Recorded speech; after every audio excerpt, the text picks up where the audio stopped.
భీమవరం తటవర్తి రాజ్యలక్ష్మి గారికి fire accident అయింది. 80% అంతా కాలిపోయింది. ఎవరు బతకరు అన్నారు. ఆవిడ కూడా బతకడానికి అంతా కాలిపోయింది. ఏముంది? 80% కాలిపోయింది. ఇంకేమైనా ఉందా అక్కడ? అన్ని మాంసం ముద్దలు ముద్దలుగా పడిపోతుంది శరీరం అంతా. కానీ ఆవిడ తన మాటలతో నేను బతుకుతాను అని తెలుసుకుంది. తన ఆత్మశక్తి మీద ఆధారపడింది. కొద్ది రోజులకి బాగుపడిపోయింది.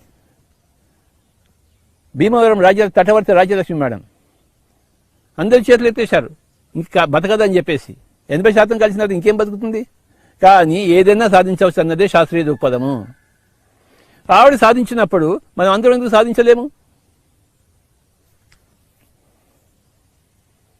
ఒకడు సాధించినప్పుడు అందరూ సాధించగలరు అన్నదే శాస్త్రీయ దృక్పథము.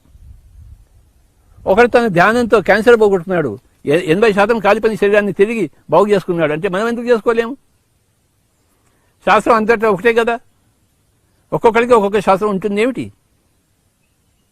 ఎక్కడా ఉండదు. అందరికీ కలిపే శాస్త్రం ఉంటుంది.